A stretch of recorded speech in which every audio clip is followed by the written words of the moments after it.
Hello, I'm Jamie. Hello, I'm Mark, and it's time for another episode of Through the Garden Gate.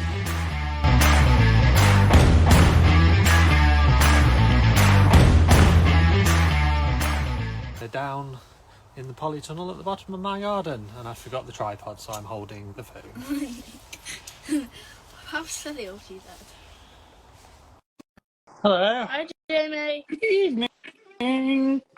Like Santa Claus sat there with your red top on What do you mean? My red top and what? and your grey beard.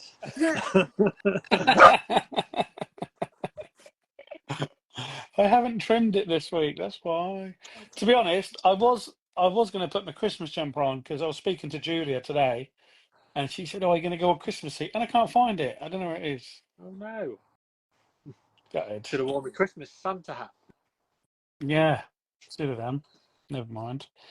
I just want to remind you that, can you remember once I done a whole hour and a half by holding my phone? Yeah, that was when you were away, wasn't Yeah. Well, I've done it a couple of times, and I've done it at home as well. So we were running late anyway. I And I was thought like, you oh no, were running late, yeah. I kept searching, and it didn't say Mark was live. Well, I'll tell you what did happen. I was on Instagram and I just realised, Adam does the Christmas box thing where he shakes it. Yeah. I won yesterday's. Yeah. Brilliant. What It was it? was one of those little steel chainsaw things that he was playing with when he went to spill. Awesome. And it just came up on my stories just as I was about to come on here, so I was just watching It's a brilliant little present, that is. Yeah, good little Christmas present. Oh, yeah. Really good. What about bonus? Jamie, the last 2 weeks, the after Through the Garden Gate 2 weeks ago, I didn't feel great. I was up all night, so Is that when you was trying to get your mum with the snow? no. Yeah, that's the last time you It was. I think it was when you was trying to hit the snow all over. Yeah. Hi, Beth. And now he's I think it was. poorly again. I'm not poorly. Oh, Sore throat. no. Only with a sore throat. You got yeah. sore throat, haven't you? And you Yeah. headbutted a tree yesterday, which is not advisable. Yeah. Sore throats normally lead to something else. Yeah, I told Aoife just George, said, Mark, have you seen what you've won? Yes, it sounds like he has, Aoife. how incredible is that? Great little Christmas prize. I guess you've got Steph looking for your tripod. Why? What's she saying? Oh, Tripod's not in Jabba. God. Oh, No idea then. Boot room would be the only other place. No idea. Yeah, Aoife, I agree. Them little pruning saws are brilliant little things. Yeah. I don't think you'll be allowed to be set loose on that, George. So You'll end up chopping your hand what off. you had to actually guess it. To be fair, if it hadn't have been that one, I was going to guess the same thing every single time because I knew he'd have it in there at some point because he obviously had that connection with Still. Yes. So I thought he's surely going to have one of them in there, maybe. So that was going to be my guess every day. So now I'm not going to bother because I've won. Brilliant, fantastic. Yeah, if anybody's watching, go and see Adam Marshall's little Christmas giveaway. Brilliant thing that is. Can you remember last year that we'd had the puppies and I sent him to a little fluffy Dulux dog, not Dulux, Andrex dog, and he'd done one on them as well. Yeah. Yeah, I can't believe that was a year ago. It's crazy, isn't it? How time flies. Are you looking for your garden, in fact? Yeah. George, Beth has just said, do you think the sore throat is because you got Christmas excitement? Oh, Maybe. we're in December. Before we go any further, last week we had to wish Jenny a happy birthday. This week we have to wish Joe a happy birthday. Norfolk Blue Doors. It's Joe's birthday today. Oh, happy birthday, Joe. And she just said she's won some free perfume. Brilliant. Oh, Yeah, she's won some perfume. happy birthday. I think she's I bet she's at least 29, 30. So George is going to do his gardening fact. Go on then, George. gardening fact of the week. In the 17th century, in the Netherlands, tulip bulbs were worth more than gold. Wow. That's crazy. Yeah.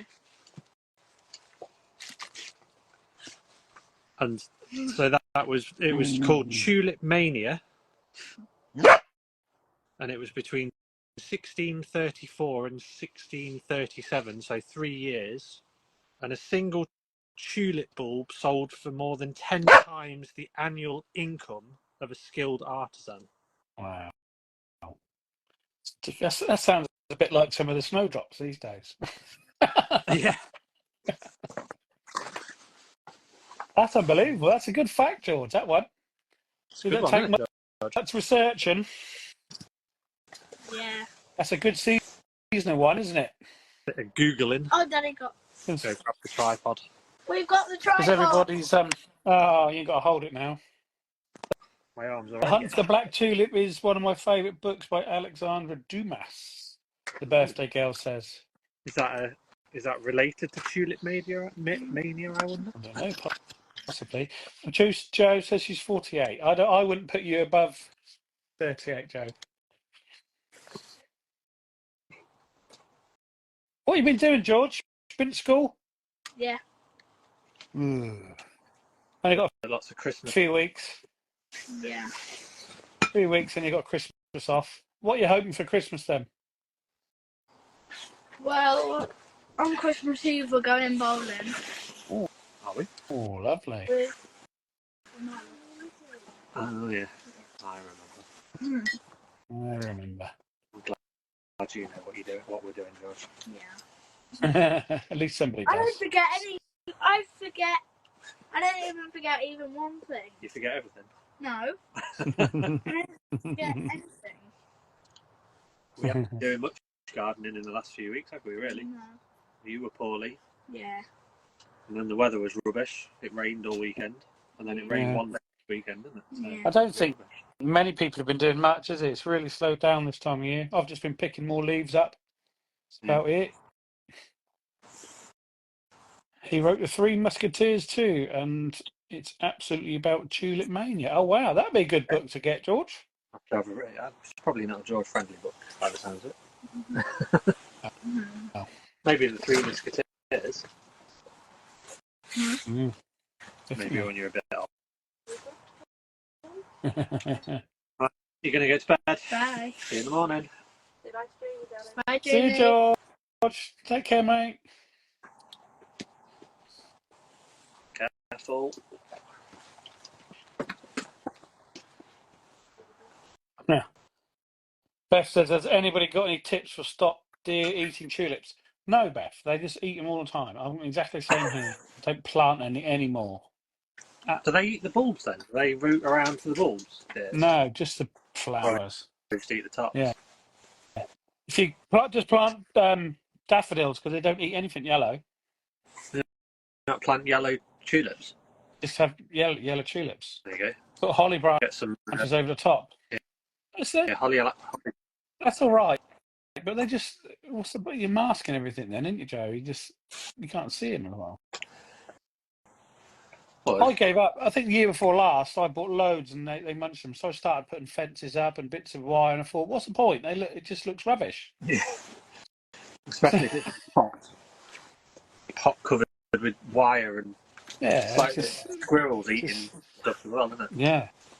Oh, who was that I saw today? They planted 200 bulbs or something, and the squirrels had them all out, every single one. I saw someone else saying about something that it took them like a week to do something, and then some animal or another dug it up in like 5 hours or something. I know. All that effort. But we love nature, you know.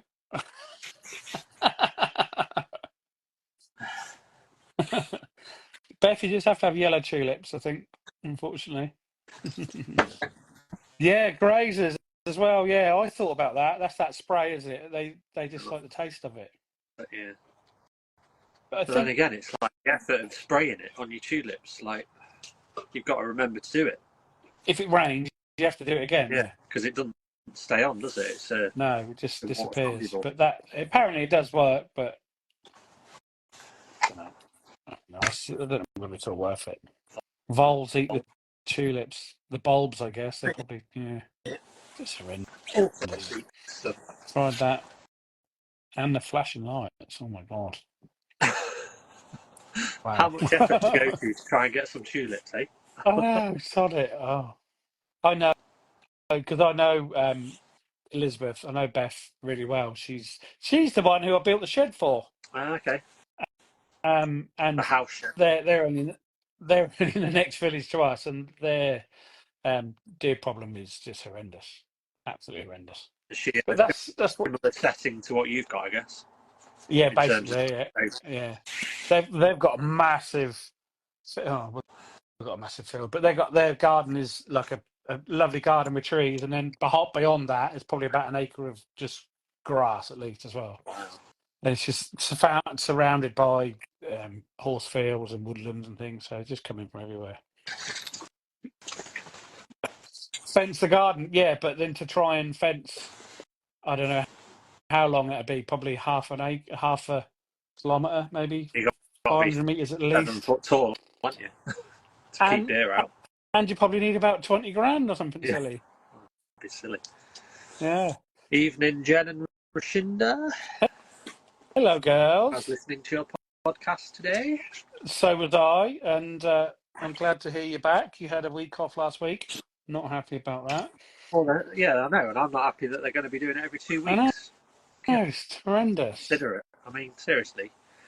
I've got to say, I haven't sent you a message yet, but I did actually laugh out loud when Rashenda said Quickle. Quickle. I absolutely peed myself. I proper laughed out loud. If you don't know what we're talking about, you'll have to go and watch Two Girls One Pot podcast. Listen to it. I absolutely laughed out loud. I don't do that very often, but it was brilliant. So funny. It is laughing. Every week it makes me laugh. One thing or another. Yeah. I mean, half the time I have to go and Google stuff and mess up my Google search because of sayings I've never heard before, and then realise it's rude.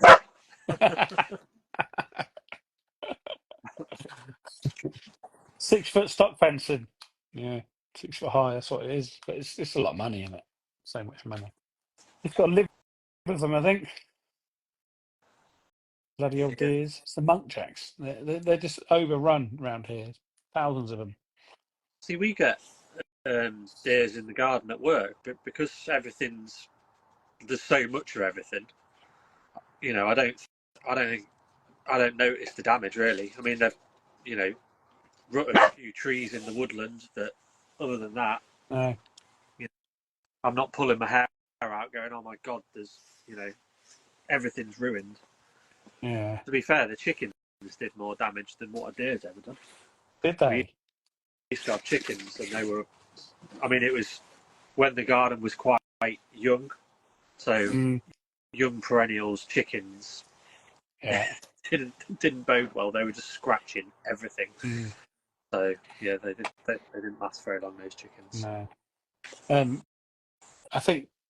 I guess it's Jen, or maybe they're both watching, but she just said about the lady fingers. But what I do want to say is about Gaz Oakley. I've met Gaz Oakley. I've got photos of Gaz Oakley. Oh yes, and what do they call it?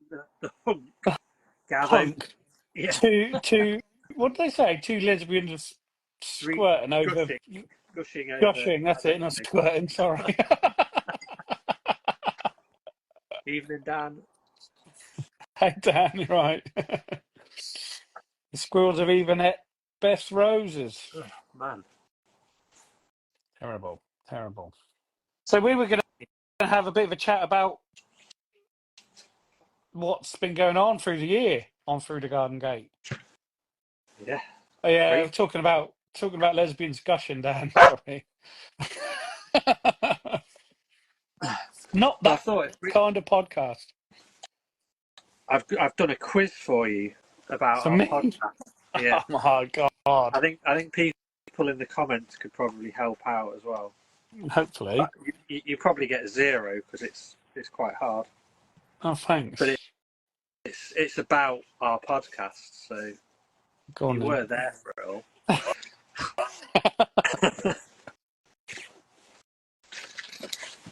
So, question number 1. Oh, what? Who was our first guest of 2024? Oh, Mark. And I know our I'll give you a little first clue. guess. That was you. It was our first guest, as it being a podcast as well. If that makes it any easier. I'll look at my little list. And we both know them very well. Do we? I can't think.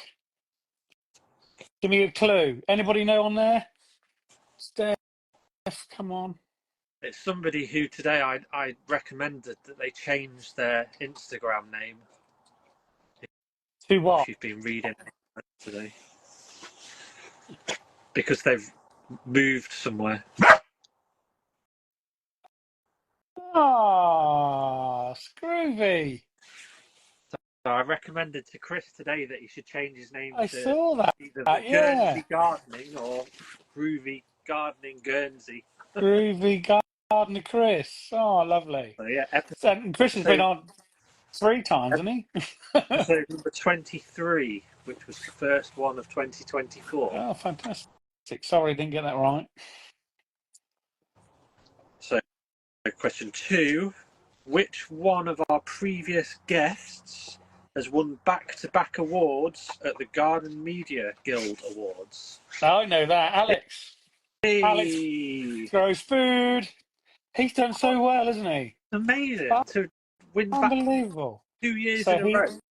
So he won Best Video of 2 years on one of the Garden Media Guild Awards at the Savoy. Yeah. So last year was just him showing how he grows and things, wasn't it? Was it the one where he did the things in his spare room? Wasn't it? I think he did the tomatoes. I thought it was definitely outside. But this year was when he was doing. He'd done a mulch test, compost test. Oh no, mulch to see which held in moisture the best. Brilliant. Right. Go and have a look at Alex. He's absolutely brilliant. Alex Smith grows food. Alex grows food. Yes. Yeah. And I mean, some of the competition that he had, he also in that category was one of our other guests, Aid Sellers, for his Down the Garden Path, which that's an incredible little series to go and watch as well. Brilliant. And have you listened to Lucy's podcast this week? Yes. Did you not hear that she said, "Oh, your series Aid called Through the Garden Gate"? Oh, did she? Yeah. I listened to that and didn't even realise. Yeah, I did. Because I remember her talking about Aid, but I didn't realise she'd done that. Yeah. Rather than down the garden path, it was. But Aid said, "I'll take that." He's through the gardening himself. He's here now. Just talking about you. He's here. We were just talking about you, Chris. Yeah, I don't. It's lovely and warm in here. Hey, I've got my thick fleece-lined dry robe thing from Gumby's. Oh, very nice. What were you saying? One of my questions, Chris, was who was the first guest of 2024? And it was you. Unfortunately, I didn't get it right until Mark gave me a clue.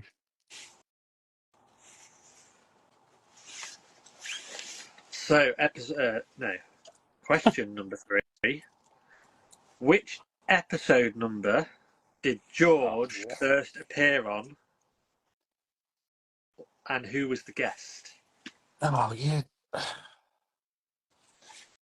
See, I've looked through the last 2 days. I've looked through all of them, and I've seen when.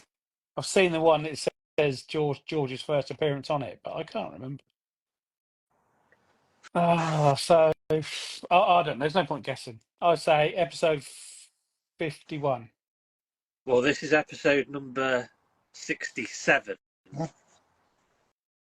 And I was quite shocked when I looked back at when it was that George was first on, because I thought it was a lot more recent than that. Hi, Kim.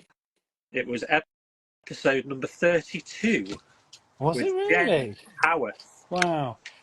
Yes, Steph, I am still on Zoom. Thanks for reminding me. No, you've got one. Oh yeah, with a clue.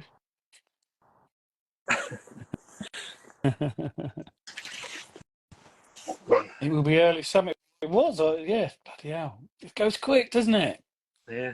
Well, yeah, I mean, 30. If 24 was the first one, and then 32, so no, 23 was the first one. So 9 weeks later, that's beginning of March. Wow. Crazy. Question number 4.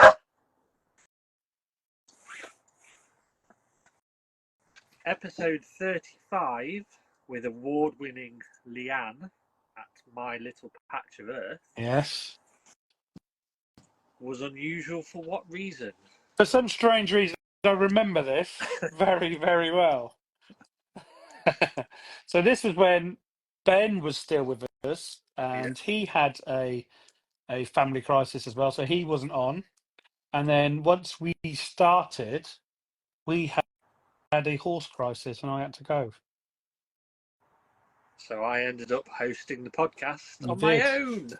Yeah. For the first time ever.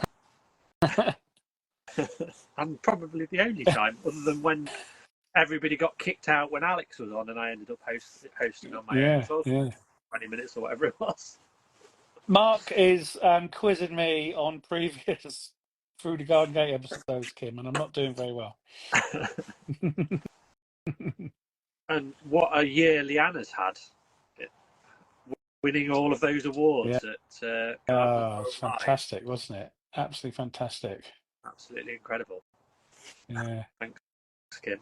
So that's 2 out of 4. That's half. That's not bad. Number 5. This one's easy.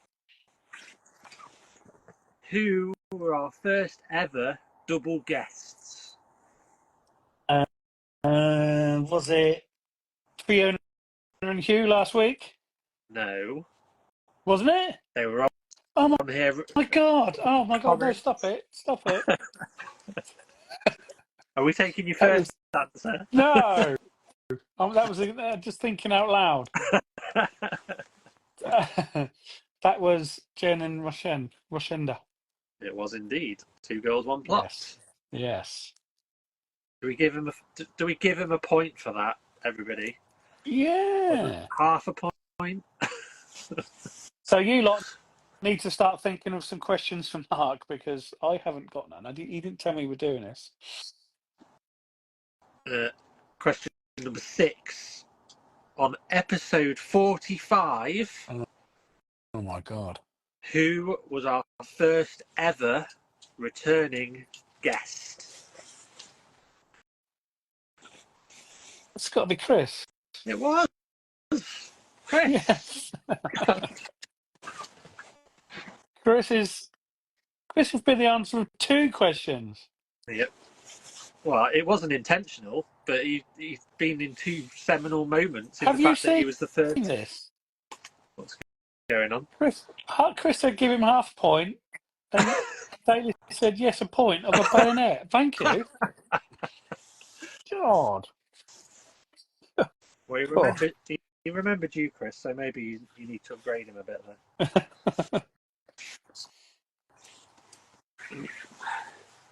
Question 7. What programme did Graham Hull of Woolpots have a hand in creating that we were shocked by? Let me sing it. Go on then. Oh, I'm not sure it was now.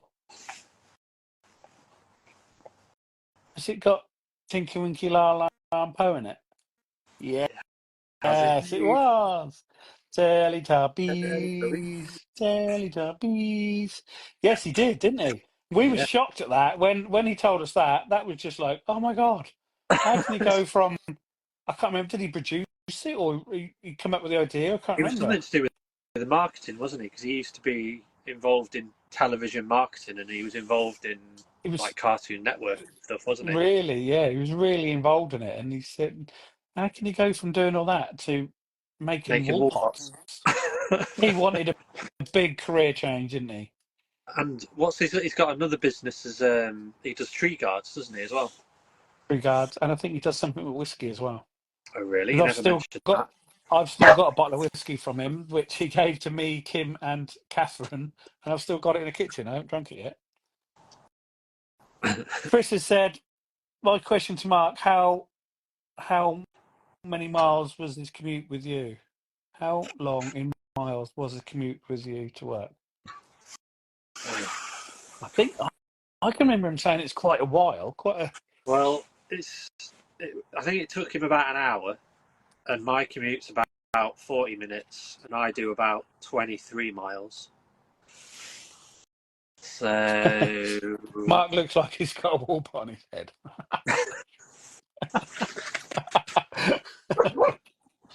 well, if I'm open to some sponsorship from Woolpots. They want to send me a hat-sized wool pot.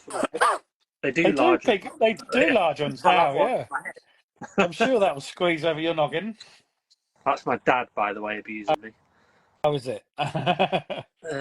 What was it? So I'll go Hello, Kate. 34 miles. 34 Chris. miles. I remember him saying it was not. It's just because it was a long trek on rubbish roads. Yeah. Well, he sort of has to go cross country. Joe said 35. Same as what I said. I said 33, didn't 34. I? Question 8. Which former guest shared living quarters with a chimp? Oh my god.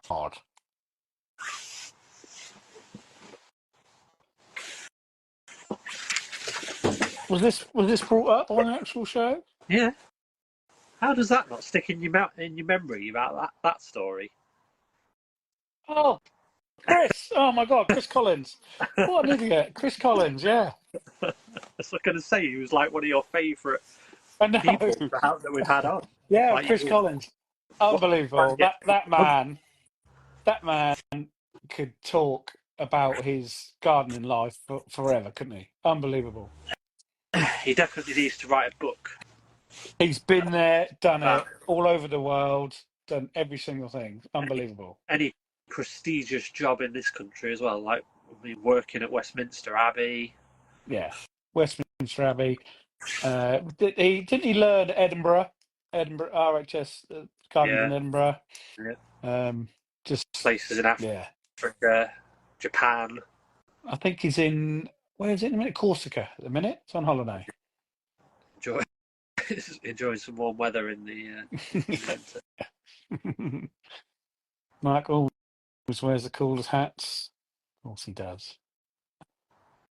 I tell you what, has anybody else seen the photo that Mark's wife has just posted of Mark and George? Have you not seen it yourself, Mark? About 20 minutes ago. Is it an old one? 8 years ago, you got George as a baby in arms, and your picking the Christmas tree. Your hair is short. Hair. That was the last time I had my haircut. Was it? Yeah, and Chris did do Blue Peter as well. That was even more of a shock. Yeah. He was a Blue Peter gardener for a while. For a long time. I think it was 12 years or something. He was unbelievable. That man should write a book. It'd be absolutely amazing. You're right. And he's probably not much older than us, is he? Either he must be only 45. Maybe not even that. No, he's older than me. I would say he's 55. Really? Yeah. Okay. If you being kind to if you have a look at Steph's page, what's Steph's handle? Mrs. Ridpath. fully fledged That's Mrs. it. Ridpath. Yeah. Have a look at that, Tim. You'll see it's really funny. But then it's no different, I suppose. I've got pictures with hair longer than yours. How long ago was that? Oh, 20 years. I was a Did it young go, whippersnapper. did it go shorter? He went there, he went right down shoulders, up to about like a bob, seat level, and then it went up, little curtains, spiky, and then had it off. The And then more it fell out. the more and more it was falling out, the less short and short it got. And now look, gone. Baby-faced assassin without a beard and hair. Yeah, he would. Oh my God, he'd look so different if you shaved all that off now.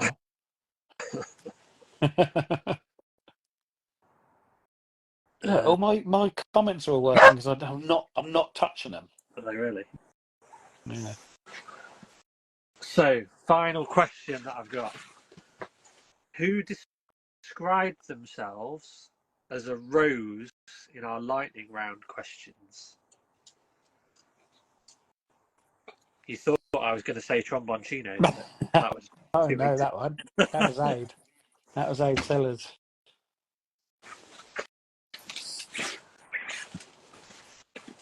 Was it Julia Parker? No, No.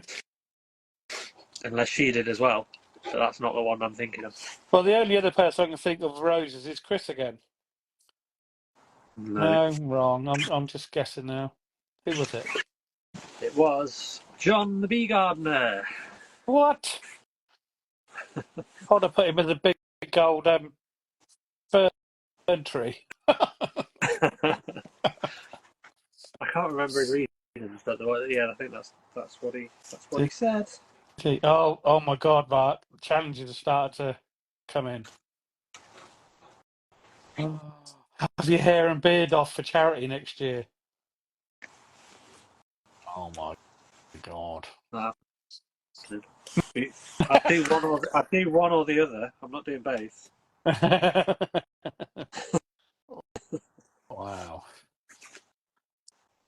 Has anybody watching got any highlights from the last year of all the Through the Garden Gates? Just put them on and we can have a chat about them. Favourite guests? It's really hard because I don't want to say favourite guest because I enjoy every single one. I mean, we've had some, like, every week is thought provoking. I mean, Ed from Roots Allotment was amazing. Unbelievable. Like, what his mission and what they've already done is incredible. Yeah. It's absolutely amazing. Yeah. And where they want to be, and I'm sure they'll get there. Yeah. Making sure that nobody, that wants a growing space is left on a waiting list. Yeah, just have it. Because it is shocking. You're gonna have to dye it next year. Hey, I've got some stuff that I put in my beard one year that makes it white. So I've done that before. You need to do it. Yeah, so Ed was really, really good. I've got a list here of about 25 out of 50, which things stick in your head. But then I'm getting a bit old, so I do forget things, as you just noticed. But even Greg Harrison a couple of weeks ago, absolutely mental. When we got onto the chatting of the herbicide, unbelievable. Yeah. It's nice to, to find people that you don't know as well. I mean, I've not been following him long, but when I did start following him, I immediately thought we need to get this guy on the podcast because he's brilliant. Like everything he's doing, Yeah. it's ace. And But then again, with Steph that we had on a few weeks ago, she's I regularly see her stuff, and it's brilliant. It's just nice and refreshing to have somebody that's completely new to gardening and is, making such a good job of it. I mean, she makes some of us seasoned professionals. Oh, unbelievable! Did you see her Brussels sprouts? Yeah. And I said to her, stop putting, because I just can't grow them. I haven't ever grown a single decent Brussels sprout, so stop putting them on your internet. Kim says, I remember Norfolk Blue Door Flowers peas. I was so jealous. Hers were so good. Mine were all eaten by pigeons. I think wasn't it peas that Joe was growing up washing line? Yeah, Steph's here still. Yeah, I think Joe had like 3 or 4 goes at peas, and they were just brilliant every time. Yeah. And, they were. I've never had peas go that well. Like I'll get. I had 3 or 4 goes, and they were shocking, absolutely shocking. They died every time. They didn't even get eaten. They just died. Sissy's giving us a question mark. What's been the most challenging part of your gardening year? Slugs. Oh, obviously, slugs have been bad. I haven't had them as bad as a lot of people around the world, around the country, because it has been a shocking year for slugs. Yeah, awful year for slugs. Awful year for slugs. Not warm enough. All my squash didn't grow because it wasn't warm enough, and the slugs were eating them before they got going. Because usually, as soon as you put your squash out, they zoom off, and the slugs can't keep up with them. But this year, they just sat there. It wasn't warm enough. I'm all right for some reason. I think I don't know whether I grew mine on a bit longer in the greenhouse. And I think you're slightly warmer than me here as well. I think you get a few degrees extra, which just makes all the difference. Yeah. And like you say, you've got your little hot shed that gets everything going. Yeah. But I didn't have too bad a year, to be honest. The only thing is that I've got to change next year's with brassicas, because I keep thinking my brassicas will be all right, not netting them or having them in cages, because I just don't like the nets and cages everywhere. Yeah. And every year they're just wrecked. The cabbage whites come in, and within a week they look like doilies. They're just shocking. And it's just I like the idea me being stubborn. Angie did you see Angie put in, is it purple sprouting broccoli in a polytunnel now? So she sows them in the summer. Yeah. And then puts them in a polytunnel when she takes the tomatoes out, so they're protected from the birds and stuff. And it makes sense, doesn't it? Yeah, it makes sense. But I'm try doing that. I'm definitely going to sort some kind of brassica cage out for next year. I meant to ask Greg about his brassicas actually, because he grows cabbages and stuff like that for his veg boxes. And there's no way he's netting all of those. I do that all the time, Catherine. I log on to something and I realise it's garden can board.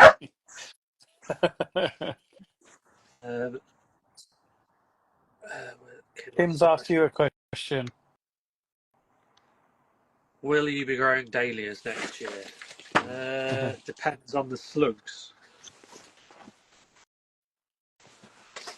But again, I grew a dahlia this year. Look at it.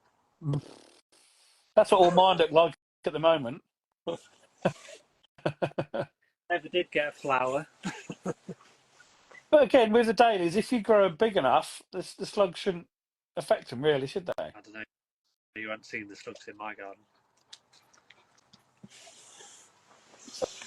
That night when I went out onto the patio and there was like a sea of slugs. This is ridiculous. It's a bit like Beth with a deer and a squirrel. Yeah. Like dahlias in my garden, I think, is a losing battle, I think. But yeah. What was that? I saw. Where did we? I don't know if it was one of our guests, but they said they grow dahlias in. What was it? Pots are made of something special, and that the slugs won't even climb up them. Asbestos, remember that. like an No, it wasn't asbestos. Yeah, but no, it's the same as asbestos. It was the pots are so gritty, the Yeah. slugs won't climb up them. Was that one of our guests that said that? So either that or on another podcast, but it's definitely somebody said you've got to. Hey, Jenny. Yeah, then Kim went on to say, actually, let me rephrase that. Oh, Which wow. dahlias would you like me to send you next year? You are going to grow fab ones. And then also Joe said she'll send you some as well. So you're gonna get bombarded with dahlias. You will grow dahlias. Bloody hell! Slugs ate through a base of a 5-foot plant and killed it. That's the From thing. what I've heard, I thought everybody says if they're not a bit bigger and a bit tougher, the slugs leave them alone, but obviously not. I'll just have it off at the base instead. Fell it So like a what? tree. So what you have to do is put some sacrificial stuff around them, so they'd rather go to them than your dahlias. I'll just start planting lettuce around my dahlias. Yeah, why not? Hope that the dahlias survive. Yeah. I really want to grow some of that radicchio that Greg was growing. That it was on the picture for the episode that he was on, the one that he grew, and it was like had like red swirls and stuff on it. It was really pretty. He could grow I've that got some of that. as a in a border because he said it had blue flowers if you let it flower as well, which is Lovely, yeah. really funky. My Another challenge slugs would mark fly alias. in my fabric pits, but I wrap them in copper wire. Yeah.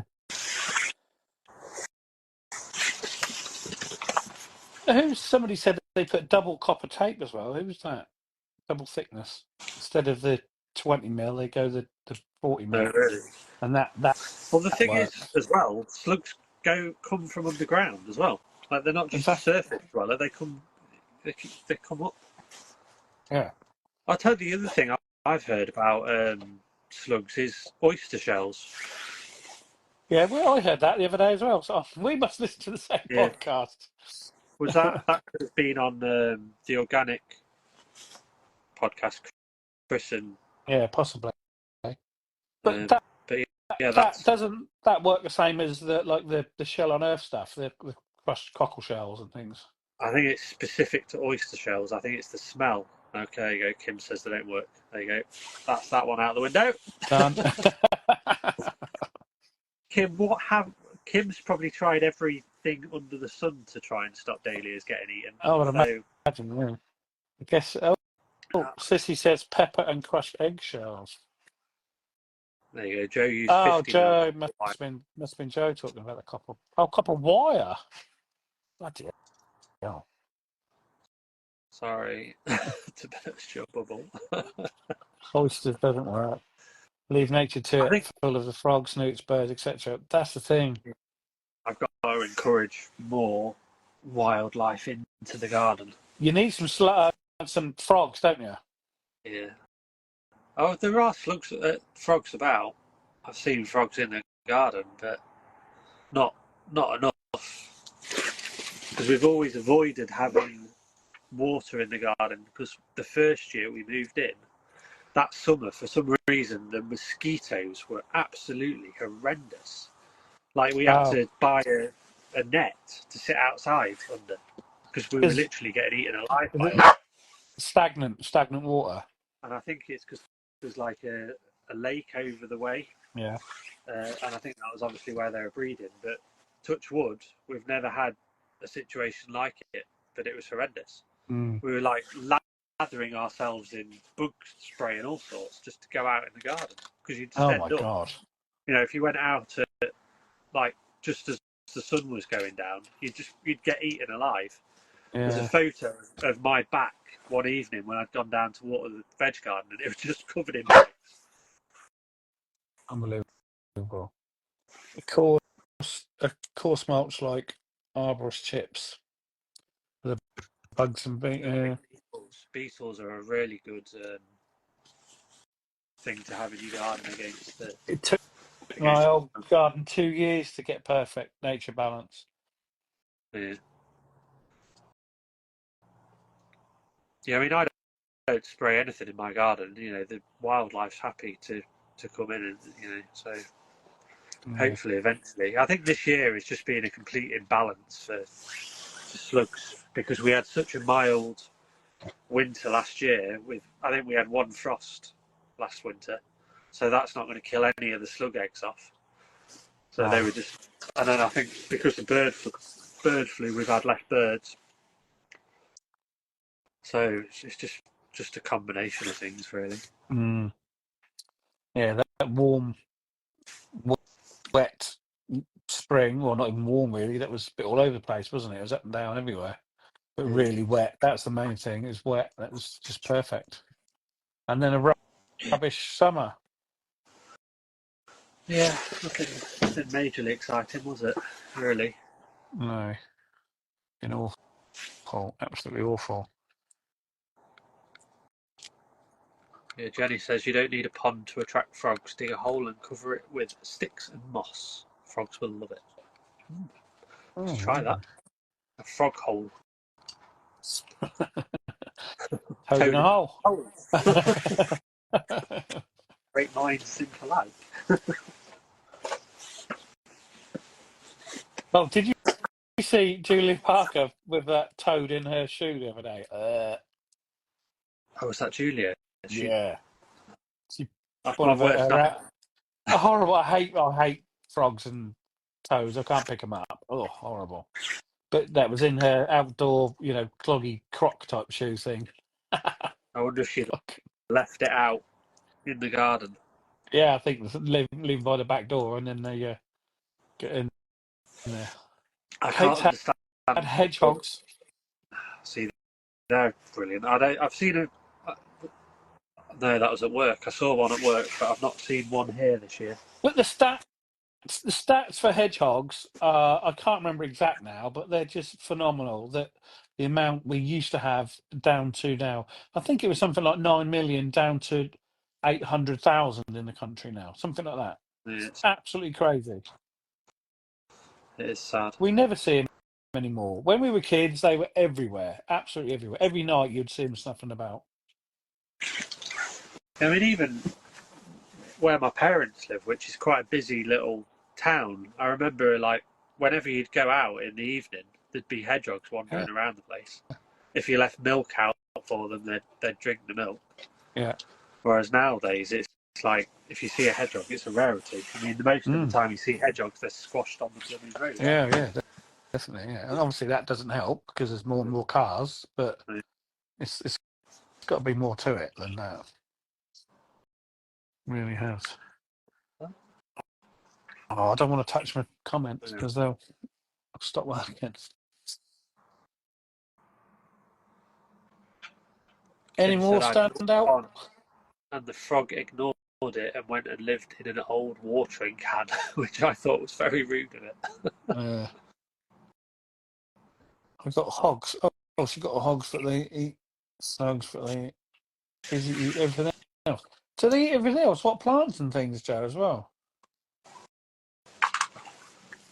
Somebody else said that it took 7 years for their garden to get a good nature balance. Yeah. They are. That's a half an acre in the city of Tacoma in Washington. Wow. Yeah, Sissy just said about the old dairy intolerant for the hedgehogs, and Joe said as well. People always used to put out bread and milk, didn't they? For hedgehogs, always. Yeah. Probably us. We killed them all. So you're supposed to put some dog or cat food out now, isn't it? That's what it is now, isn't it? But everyone always used to do it. There used to be milk out for the hedgehogs. Yeah, milk with bread soaked in it. Weird one. It's a bit like ducks as well. You're not supposed to feed the ducks with bread either, but we still do. Just throw it some seed. It's just ingrained in it, isn't it? Yeah. Bread for ducks.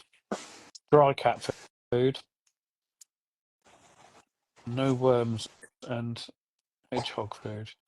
I didn't know you could get hedgehog food. I haven't been to that extent. But, Oh, I've got hedgehog food. I've even tried that because me and George built a hedgehog house in the garden, and we put a little dish of hedgehog food, and we've never had any hedgehogs in the hedgehog house. I think the mice ate the food. yeah. Benny doesn't feed the hedgehogs. We Brambles shouldn't had have to, should we? no.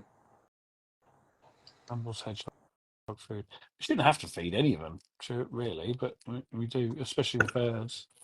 Hedgehogs need the size Now, of football pitches to look for food at night. That's huge, really. So it shows why wow.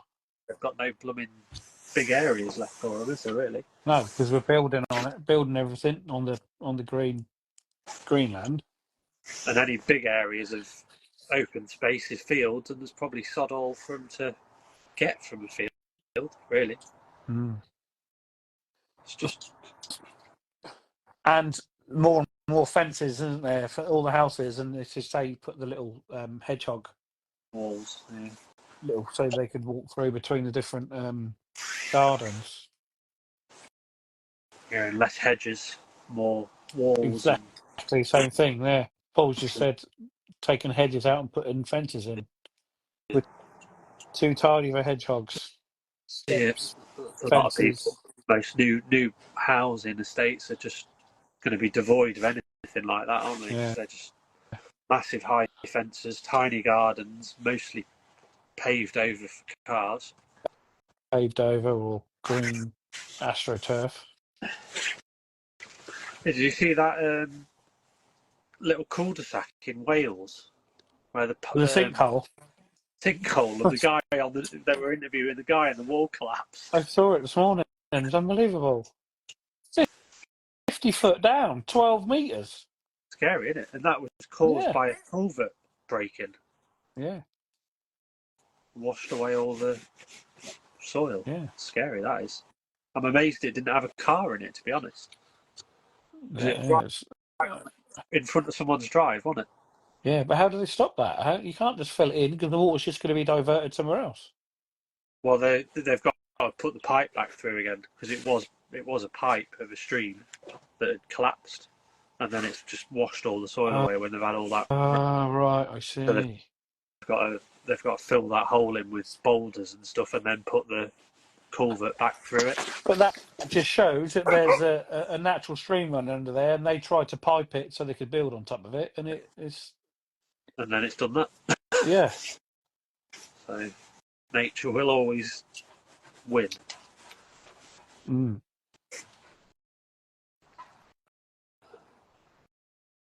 Jenny said, I'm having my back fence taken down, having stock fence put in, which hedgehogs can get through. Yes, we've got that when we've done our horse field. We've got equine fencing, which has got certain size holes, but at the bottom it has bigger holes so that anything low can get out. Paul said, years of blue slug pellets, death pellets for nature. Yeah. Of course, yeah. Bloody things. I wonder if there's been any notice. I mean, everything just seems to be in decline. You'd think now that sort of thing's banned, you might see Might start picking up again in a few years. Improvement, but then you've got everything else going wrong with bird flu and all the rest of it, haven't you? So yeah. Not easy for it. No. Yeah, well, fingers crossed that, it's all the slug pellets, we don't use them anymore. No. And things.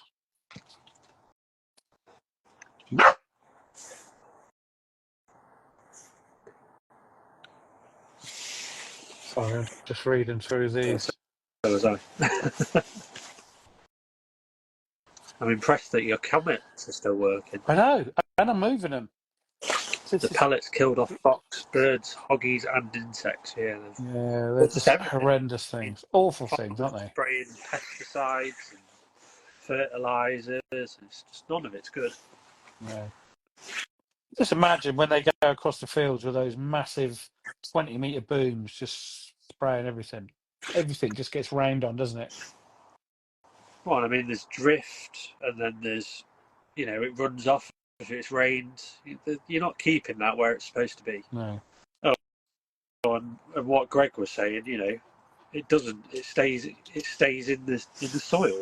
Yeah, so, yeah. That contamination that he has. Yeah. That's from years ago. It's ridiculous. But just going back to them blue slug pellets again, everyone's still talking about them. But I think it's when people had them, they didn't put them just a few out. They used to just Like the whole garden was blue. Yeah, just blue, like shaken back. Whereas it's the people that you used to see like the bedding plants, and then it'd be like bedding plants and then blue underneath. Yeah, but that's what our local pub was like back in the summer.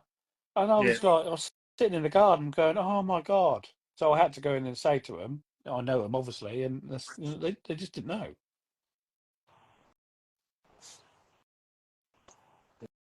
Sissy said, "What's your favourite perennial flowering plant?" Oh God. I don't know. I tell you what, I really, really love. A lot of people hate. I don't hate them. A lot of people don't like them. I love my ceanothus in the corner of the garden. Yeah. For about 4 weeks in May, it is absolutely amazing. It's the best, beautiful blue colour, and it is just alive with bees. If you stand in the garden and be quiet, it is just absolutely buzzing. I love it. I mean, that question's a bit like, pick your favourite child, really, isn't it? I mean, luckily for me, I've only got one, so I can say George. I've got lots of plants, so choosing between them would be quite hard. I like echinops; they're good for the bees as well. Echinops, which are the round, blue, spiky flowers. Yeah, They're lovely. Salvias are lovely. Yeah. Like all of the Middleton ones that I've had this past year have been amazing, and I think they're still flowering now despite the frost. Some of them. I mean, the Amistad ones got frosted, but some of the smaller leaved ones, they're still going. Mine have all gone now. They're gone. Yeah, there's a few near the house in pots that are a bit more sheltered that are still clinging to life. But yeah, most of them are gone. Penstemon are another good one that just flowers from like April to still going now. Yeah. Several flushes. They're really good. Hydrangeas. Love a hydrangea. And this year, I mean, not perennial, but I've really leaned into the annuals. Like some really good annuals. I've got a load of seed from Gemma that works at Higgledy, and all of those grew so well. Yeah. And stuff that I've never grown before. It's really nice. Gadisha is something I've never grown before. They were really good, and Status were really good. I need to really gen up on my garden plants. Yeah, you're more of a veggie man. I am, yeah, 100%. If you had to grow one thing successfully in 2025, what would it be? Who said that? Joe. She? Yeah. Dahlias. Dahlias as a flowering plant, and as a vegetable, I was rubbish this year. Everything. Squash as a vegetable, I'd go with. Brassicas. I want brassicas, and I'm going to go all cages this year. Brassica cage and fruit cage. So I want lots of different raspberries and soft fruits and lots of brassicas. I'm going to not worry about the aesthetics of my plot anymore. I'm just going to do it because I'm fed up by not having all my brassicas and soft fruits. Best easy grow potatoes. Oh, what was the who was that? Somebody. There was a podcast I was listening to the other day that was saying about Sharps Express. Yeah, I heard about Sharps Express. I can't remember who that was, but they're supposed to be a really good, reliable, really tasty. I think they're an early one, aren't they? They're like a new potato. New size. potato. I'm just gonna. I think I'm just gonna do this year coming. I'm gonna do the international kidneys, which are Jersey Royals, and just something like Maris Piper. I think 'cause that's all. That's all we normally eat. There you go. Bardney Manor used to be owned by the Sharps family. Oh, fantastic! See, Joe, don't. Yes, because obviously you got no pigeons because they don't eat your peas and they don't eat your soft fruit either, Joe. Aaron Pilot is bomb-proof.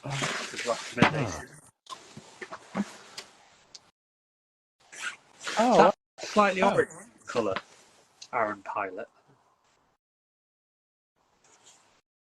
No, I don't think I've had it. There were so many this year.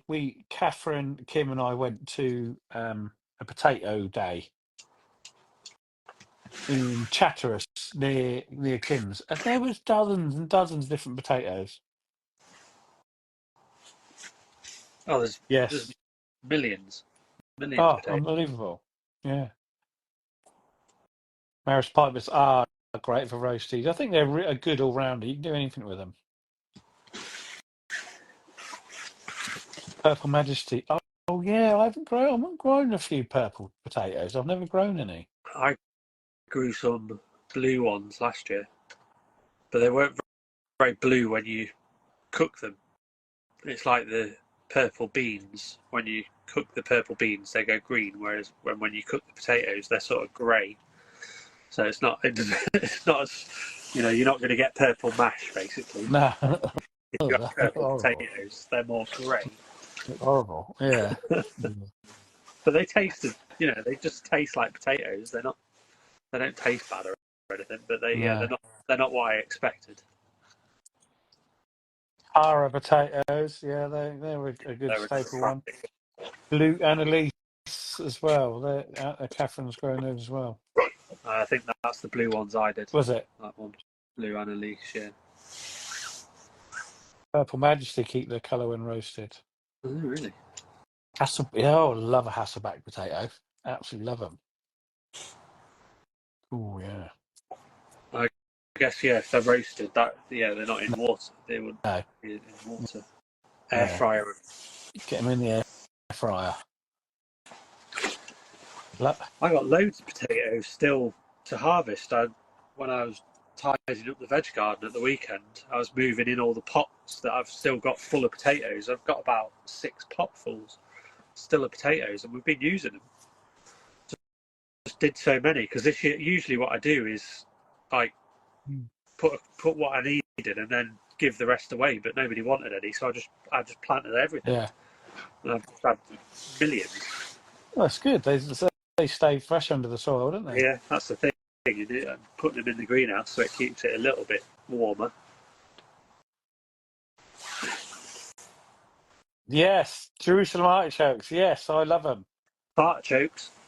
Jerusalem artichokes, and it's really, really true. I done a reel on them the other day when I was harvesting them. Giving them away. I was giving them away. Yeah, so many. It's unbelievable. Millions of the blooming things. Was it Jenna Rashinda that was talking about them, calling them fartichokes, and they really are. They are bad. I've never terrible. Had them, to be honest. I tell you what, if you look at my reel, you might, if you look close, you see Bramble go in and nick one, right? When I'm pulling them up, she goes in and grabs one. But when last time I was harvesting some, she must have ate 4 or 5, and oh my god! I mean, the dog's win's terrible anyway.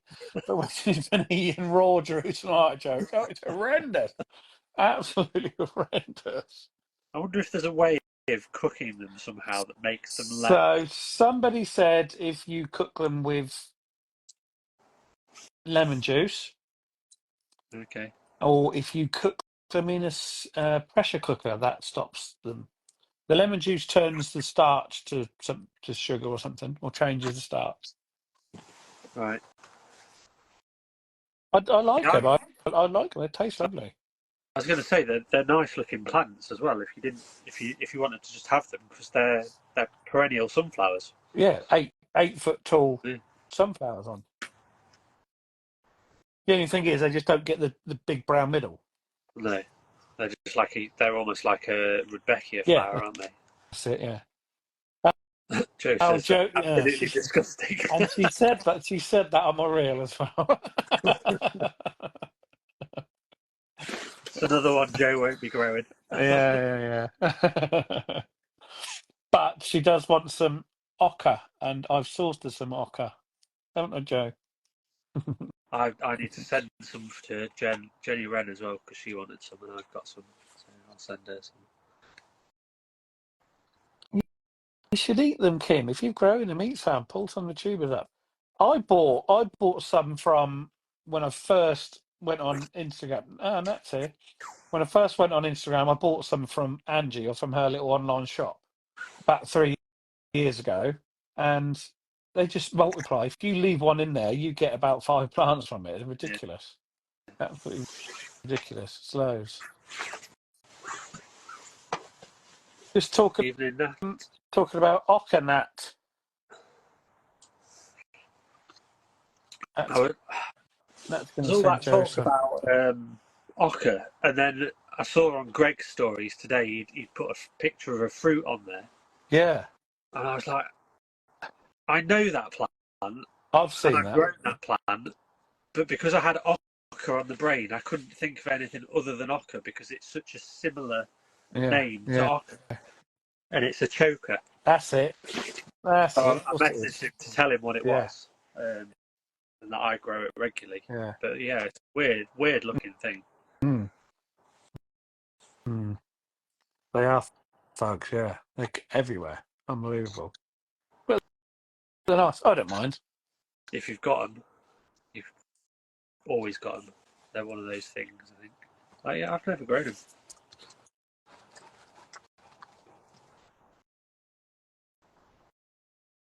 Oh, they've been munched. Some of the ochres have been munched. Mark, you might have to send Joe some as well if Nat's harvest isn't any good.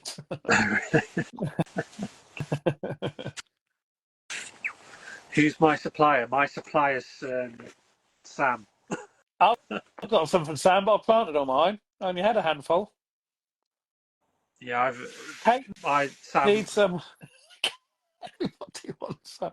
I don't think Sam's got any left. Well, I think Sam sent me them probably 3 years ago, and every year I've managed to save a few to plant again. But I've never had a massive harvest. Nat's today was quite an impressive harvest. She's got the pinky red ones. I've only got the yellow tubers. They were the pink ones that Sam gave me this year. Yeah, which I planted the other day. Yeah, I originally had both, but one last year, all of the red ones didn't produce any tubers. Oh. But the yellow ones, I had about 5, which I saved and then planted again this year, and I've got a decent amount this year. But yeah, I haven't got the red ones anymore, unfortunately, so I need to try and get them. No, Kim, no. Sam brought some to Yorkshire when we went away for that weekend, and she dished them out to all of us. We all had a few each. I'm amazed that's not more known, that plant, because it's fantastic. It's a great little plant to have in the veg garden just for leaves. As long as you don't eat loads of them, they're a brilliant addition to salad the rest of the year whilst you're waiting for your tubers to grow. And they're just easy. Just plant it and leave it. What, the ochre? Yeah. Yeah, they're like a little clover leaf, and they've got like a grape flavour to it. Is it low? Yeah, it's like spready. Oh wow. You could probably grow them quite well in a hanging basket, because they do tend to sort of fall down the side. That'd be quite good, wouldn't it? I think I've always grown them in pots so I can bring them in when it starts to get colder. Yeah. But I do think I think Sam grows them in a bed, and I think they are one of those things that if the foliage could spread, I think you'd get a lot more, because it seems to grow the tubers like off the bottom of the foliage, rather than a potato that sort of fills a pot. Yeah. I think you need that. Like if you had a more surface area, you'd get more tubers. So the plant goes across, then roots itself down. Yeah, and then where it touches the soil, you end up with a tuber. So Do you think they're like carrots, grow different colours, grow at different rates? Possibly. What did Catherine say? Pretty flowers too. Yeah, they're like a yellow flower. Yes. Messy allotment gardener. I always eat the leaves. They're lovely. Oh, I can't wait for them next year now. Yeah. Oh, Catherine's earthed them up. Catherine's earthed them up and got more.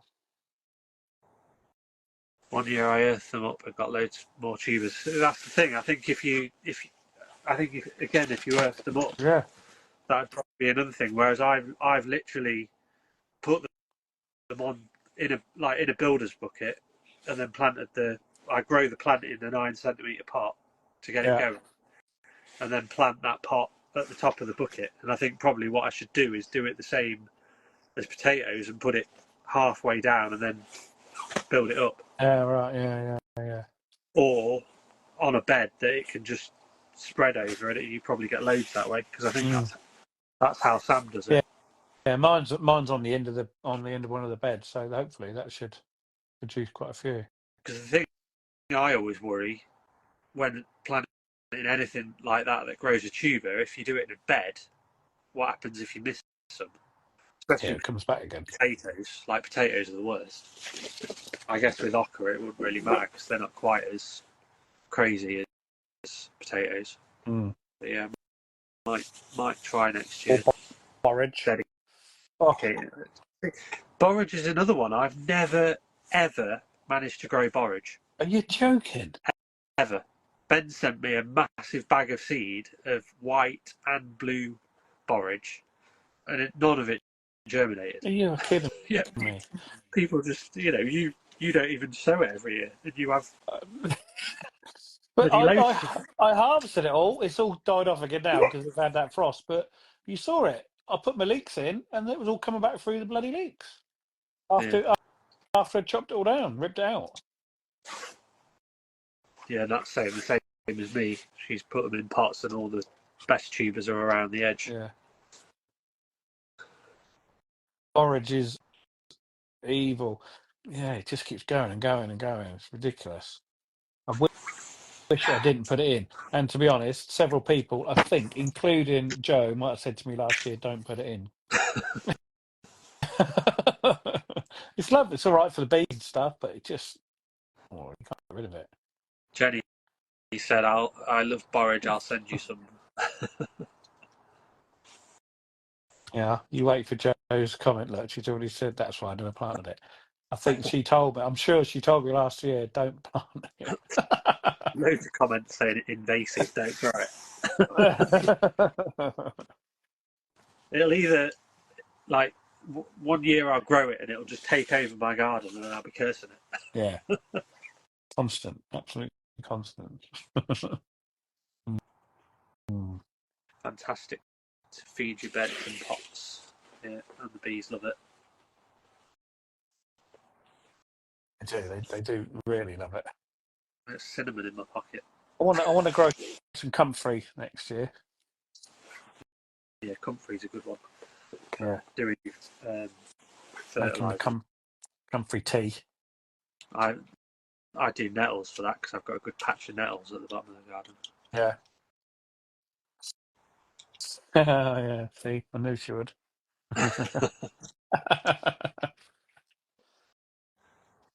So, question for everybody in the comments as well: if I could press a button and it will get rid of every single weed or plant that you don't want in your garden, but in order to do that, you have to accept one weed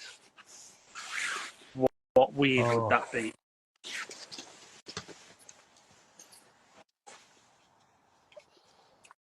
No. See what people say. You have to, so you can get rid of every weed, but you have to just have one left. Yeah, you've got one left, From which what? you can't get From rid of. any weed. Yeah, any weed or plant that's annoying. If there's an annoying plant, as some people will say that a weed is a plant in the wrong place. So I mean, some people consider buddleias to be a weed. Yeah. And you know, like some of the people on the comments are saying that borage is a weed. I was just thinking dandelions as well, Catherine. Feverfew. Nat says I want to keep loads.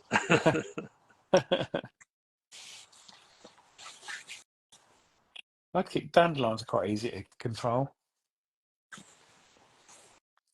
Tell you what, I noticed about dandelions as well, because I think it was last year that I did dandelion honey, because I think Homegrown with the Haydens put on the recipe for dandelion honey, and I made it, and I wanted to make more, but then realised that dandelions only flower once really in the spring, and then that's sort of it for the year.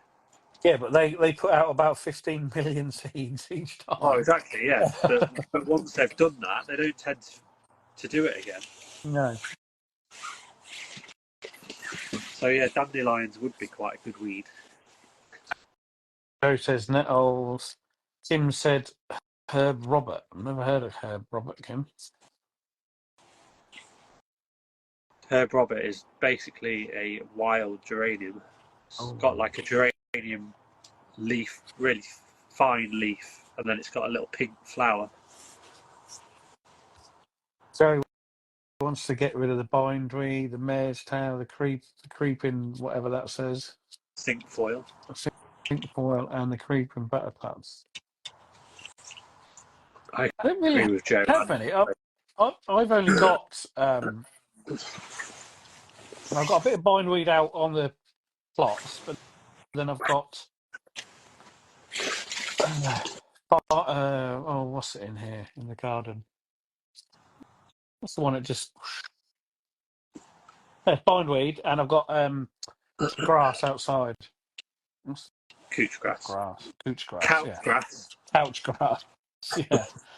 But I quite like pulling it up. That's quite satisfying when you pull it and it just goes all the way along the beds.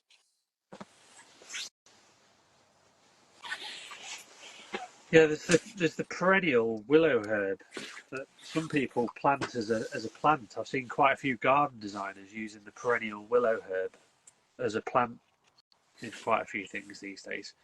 Which the actual flower and the plant is lovely, but the bloody seeds are horrible. They're just like that fluffy nonsense which just go everywhere.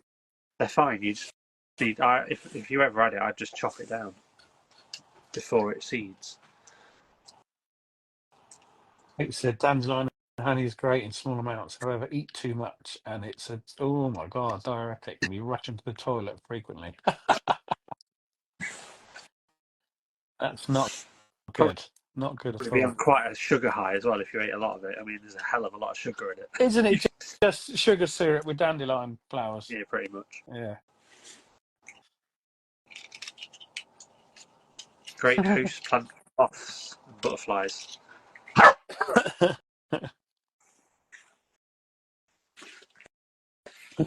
I didn't think we'd be chatting for this long. I thought we were going to be done in about 20 minutes. Not that I'm bothered because I enjoy it. I use petals and biscuits.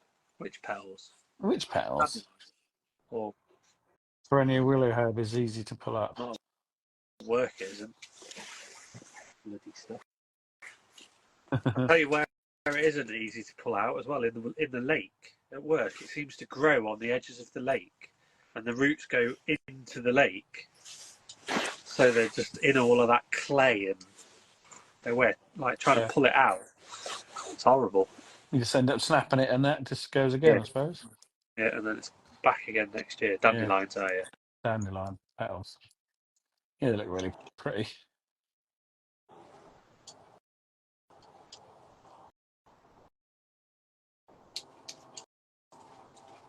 I'm the only one who planted trays of weeds on purpose. Strange. To be fair, I did sow pink dandelions this year in Catherine. Oh yeah. That's probably. Have you ever grown any of the weeds? No, probably not, other than wildflowers, which are, I guess, weeds. Oh, I've grown lots of them.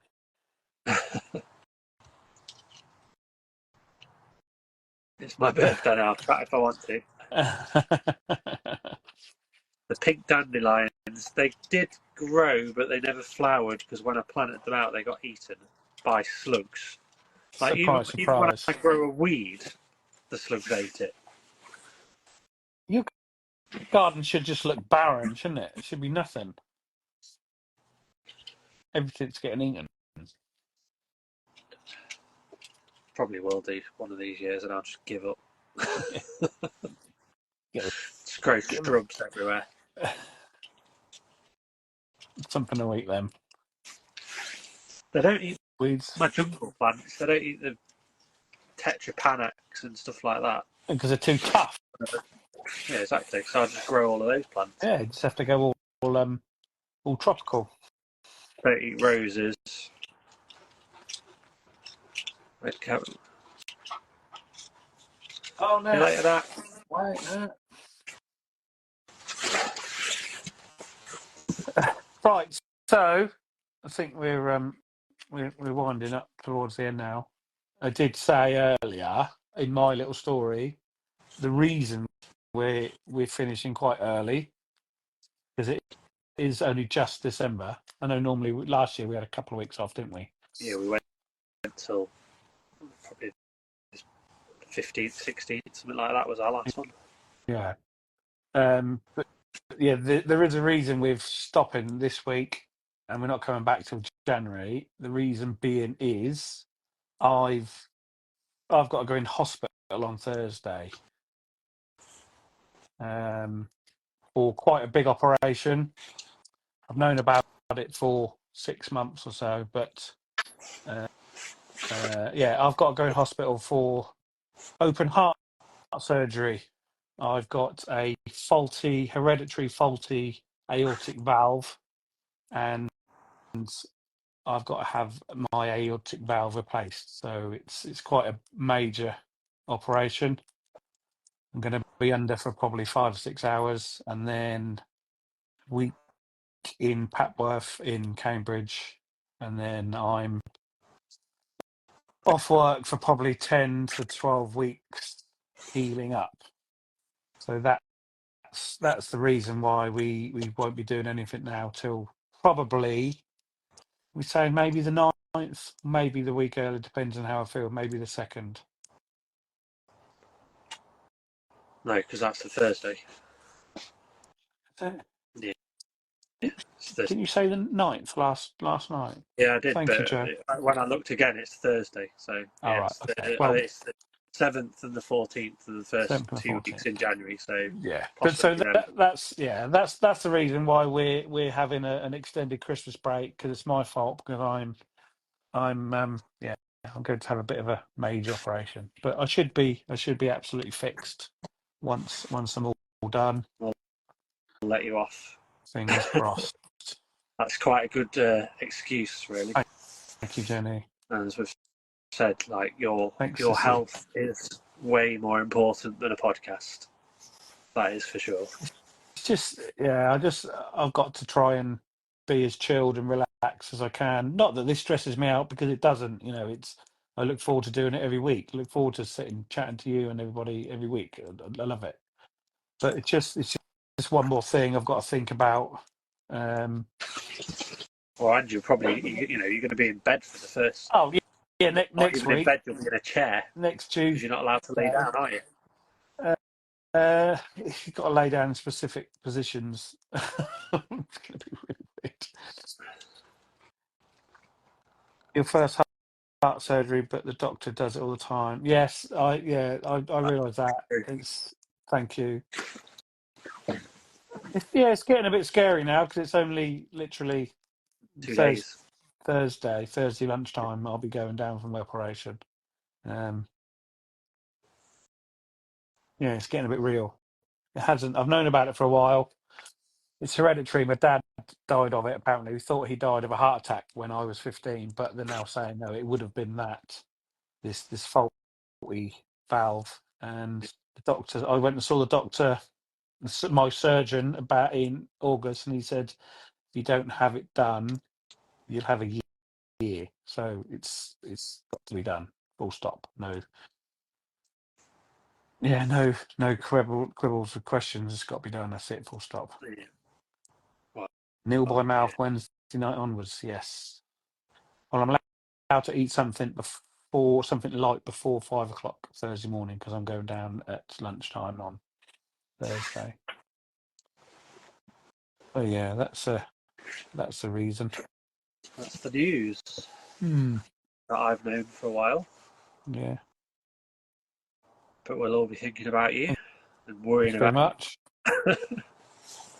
Yeah. So if you don't see anything on my Instagram for a few days, don't stress. It's just I don't think I'm going to be able to do a great deal for a few days.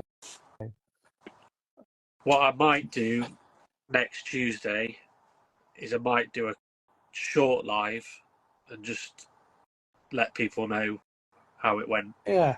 If you put anything on or you're not feeling up to it, Yeah. I might Okay. come on and have. But that's the a thing. short little- I don't know how I'm going to feel with at all. I Right. might be able to say, "Oh, I can come on for 10 minutes in the hospital or something. And we just have a chat." But then I might say, "Sod that! I'm not even picking the phone up. I haven't got a clue." There's no pressure, for anything. But yeah, I'll let people know if they don't see it on your profile. If I hear before anybody else, I'll let people know how you're doing. Fantastic. Yeah, brilliant. I'm sure everybody will be thinking about you. What's that saying? If I'm rough enough to survive when they all said I had 3 months, you can do it. Oh, thanks, Joe.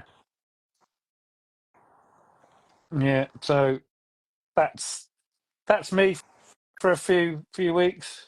I've got to be really, really strict for 4 or 5 weeks. Just can't because they've got to cut my sternum right from the top to the bottom and open it up. Proper open heart surgery. So that's the problem. It's not the heart.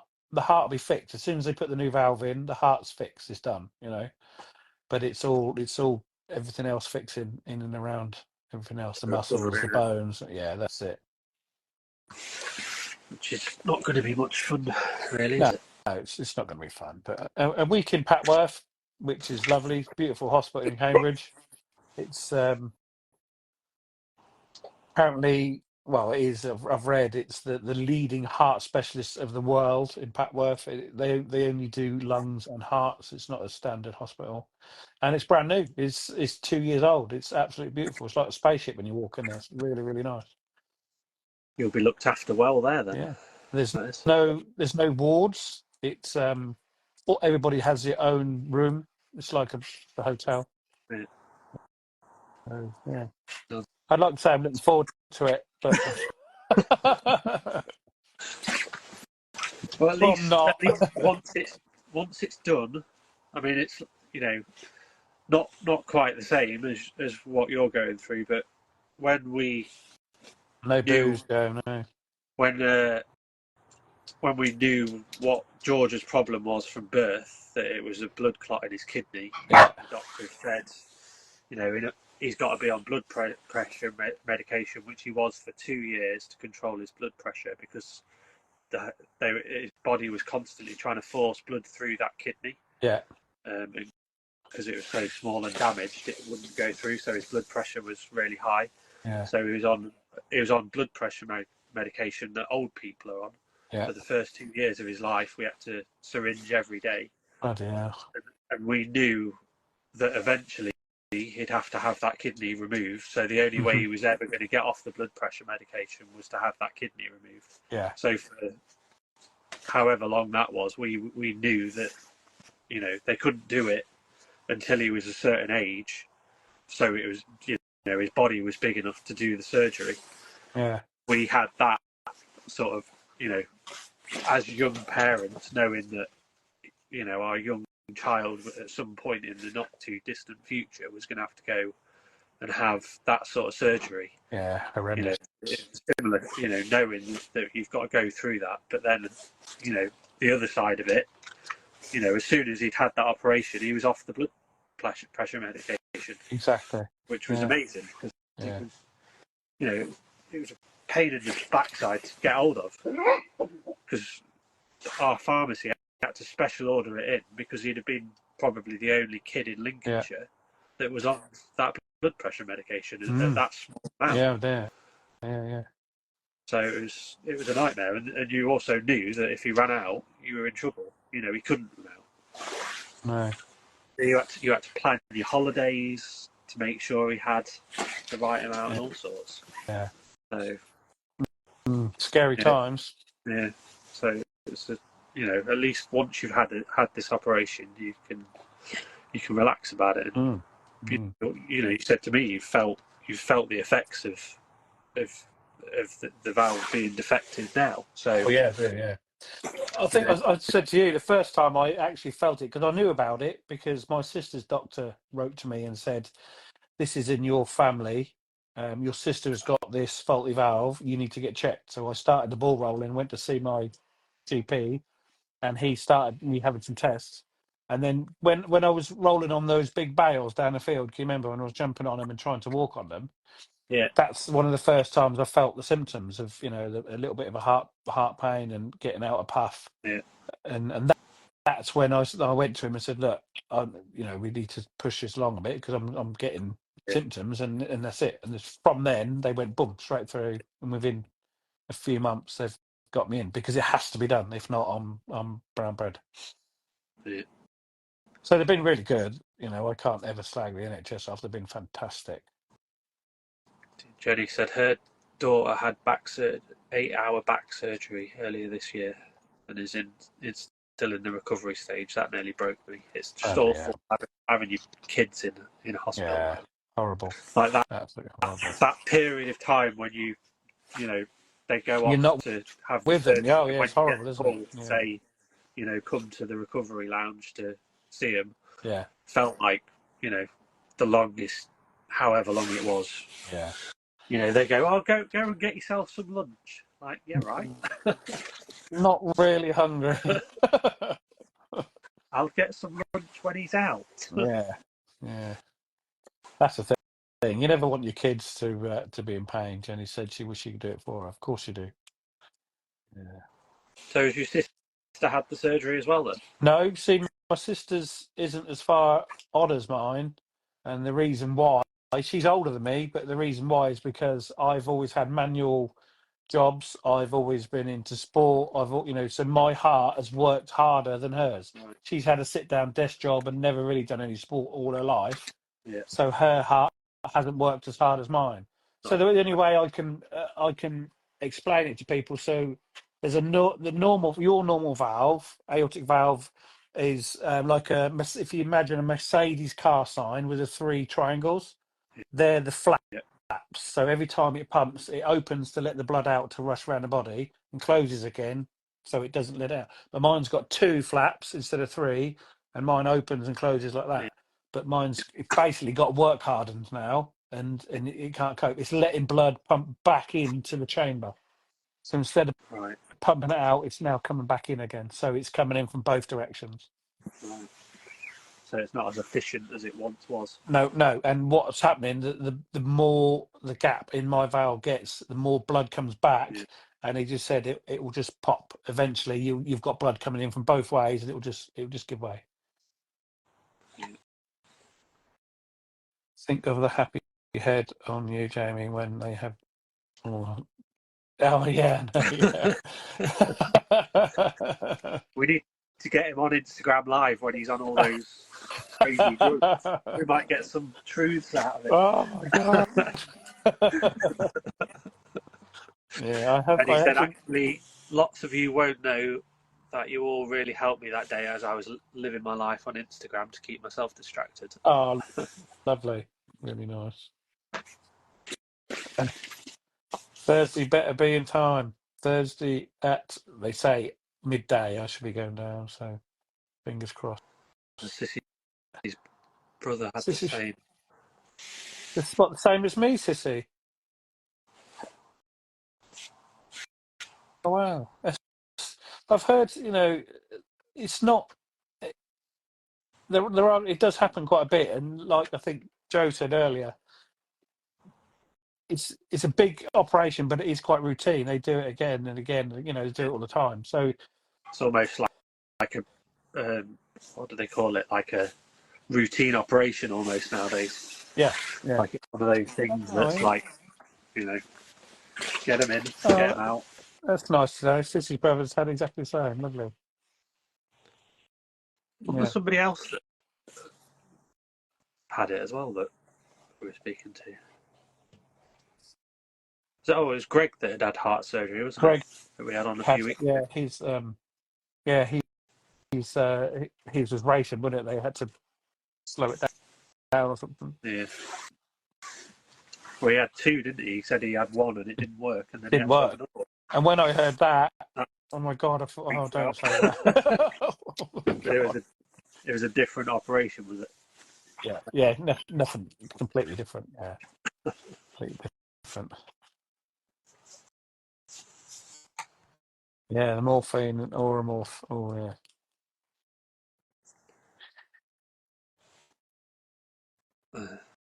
There you go. Landscape in his 60s. It was 8 years ago. Oh, brilliant. Fantastic. Do you know whether he had the mechanical valve or the pig's valve? Because that's the thing. I'm having a pig's valve. Pig's heart. Yeah. Well, yeah, there's two different ones. You can have a mechanical one, but they said the pig's one will suit me best. I didn't realise they still did that sort of thing. I thought they'd like grow it in a lab these days. Well, I think they can do. they are specially grown pigs, but yeah. Oh yeah. Wink, wink. Yeah, thank you. Best not eat any bacon anymore. Then you'll be upsetting your heart. Yeah. Bit of cannibalism.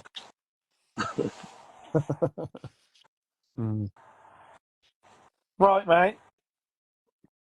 I haven't had that time. I haven't eaten again. I never eat till late on a Tuesday. Other choices were stents and mechanical. Yeah, it was mechanical. There's a mechanical one. Yeah. Right. Thanks everybody for listening in tonight and throughout the whole year. Really look forward to getting back again next year. We've already started looking at some fantastic guests. So yeah. And I'll put out our favourite episodes if we're not on. Yeah, that'd be next few good. Yeah. I'll put out some stories and whatever, so you can listen back to old ones. And like I say, I might pop on next week and do a quick 10-minute one and update everybody how you are. Lovely. Excellent. Everybody have a fantastic Christmas. I'm sure I'll chat with you on Instagram a bit. We always do. A few messages here and there, don't we? But I'm going to hit the road. Yeah. And I'll see you all on the other side. See you later, mate. See you later. Ta-da, Mark. Thanks, mate. Cheers, bye, everyone. Bye. See you later. Thank you for listening to Through the Garden Gate.